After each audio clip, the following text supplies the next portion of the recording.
Hi everybody, my name is Danny Morris and I'm going to be talking about Module 4, and that's our KESA assignment. Now I wanted to tell you that I'm doing my assignment a little bit different as I talked to Dr. Gooch. We haven't been in a transition with principals over the last few years. I've actually had a different teacher or a different principal every year that I've taught. And I know that it's been really hard to reach out to principals and kind of get our school in a groove. And so I'm really excited to see where we go with that. And I'm excited to look at these 5 different R's to see how I can talk about it a little bit differently without talking to a administrator. Now, when I talked to Dr. Gooch about this and I emailed her, I was telling her that I found some resources, and I clicked over here. This is on my district website, and this is, anybody has access to this. So this is public knowledge for anyone. These are a lot of different policies. Now, this is according to the Board of Education. We have community policies, students, curriculum and instruction, administration, and personnel. I went through and I looked at a lot of these documents, and I actually did find a lot of information about KESA. I know that Blue Valley works closely with Dr. Watson, and Dr. Watson has come and discussed with our school district. And so I know that working in such a wonderful district that we are doing and implementing as much as we possibly can. As far as relationship goes, the first of the 5 R's, I would say we're more in an implementing and transitioning stage. I do think that we are hitting it, so I wouldn't say that it's not applicable at this point. As far as staff and students, obviously we're implementing because not having that principal consistently there, it's hard to bring that staff morale in, and for those students as well. And every time I've had a different teacher or different principal, we've had different things happening.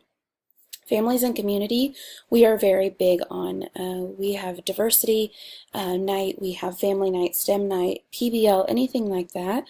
So any of those interconnections that mentions over here, we're finding a lot of those in our learning environment. Next is relevant. How relevant is this curriculum for our students? The instruction, the student engagement technology. This is, I would say, the best that our school does. We are really big into our new curriculums that we have adopted recently. We've adopted a new math curriculum within the last 5 years and just got a new reading curriculum last year. And this upcoming year, we are getting a new integrative curriculum. So we're definitely transitioning in there. Student engagement, we're just now implementing because we're working more with PBL and we're working more with STEM, and we're trying to incorporate that more in, but we're definitely just in the beginning stages of that. Responsive culture. Now, I had a little bit more difficulty trying to understand this, but I do know, especially with my school, with how diverse it is, we are definitely the black sheep of our district. We have many, many different cultures within our school. We're implementing in a lot of these areas. Now, I would say that we are empowering learning in all different areas, and we're really trying as far as the climate and starting with the early childhood and leadership at starting at the beginning stages.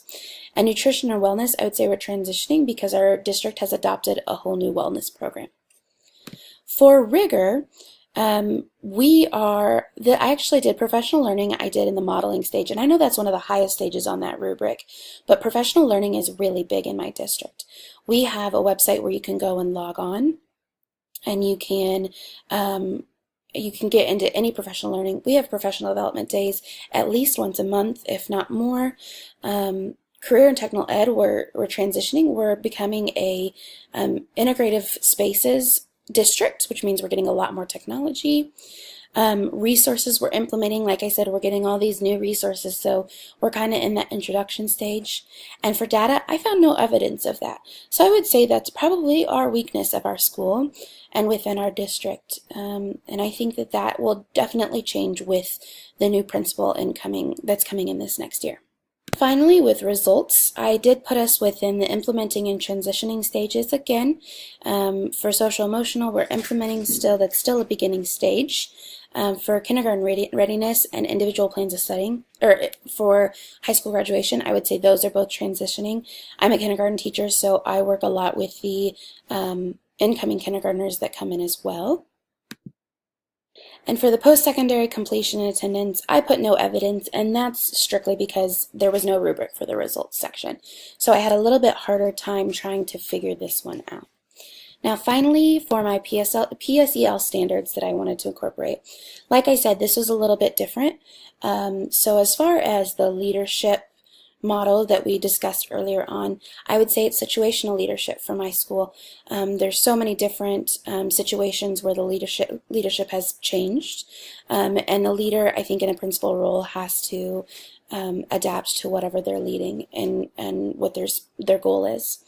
So my 3 goals: in collaboration with members of the school and community and using relevant data, develop and promote a vision for the school on the successful learning and development of each child and on instructional and organizational practices that promote such success.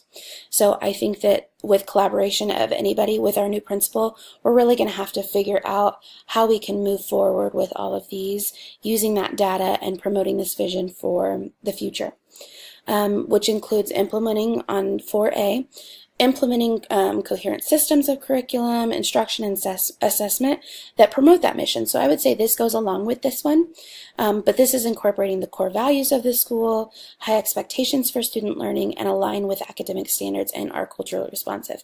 And I think that this standard especially is the one that is going to really fit in with KESA.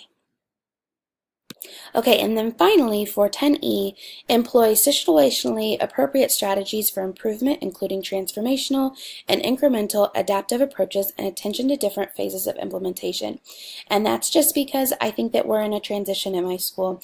I think that a lot of these phases I did say that we were implementing. I saw no evidence for data.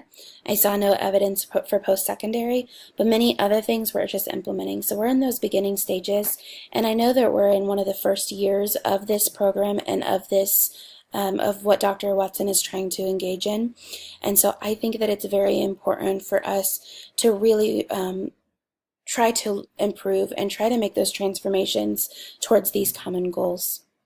So in the end, I know this was a little bit different and a little bit longer than normal, but I think that I had to kind of justify a little bit with not having been able to talk to a principal. And I'm really excited to come back and look at this stuff later on next year to see if having a principal that we have a long-term goal with is going to change anything. So that was my presentation about the Kansas Education Systems Accreditation. I hope you all enjoyed, and I will see you next time. Bye.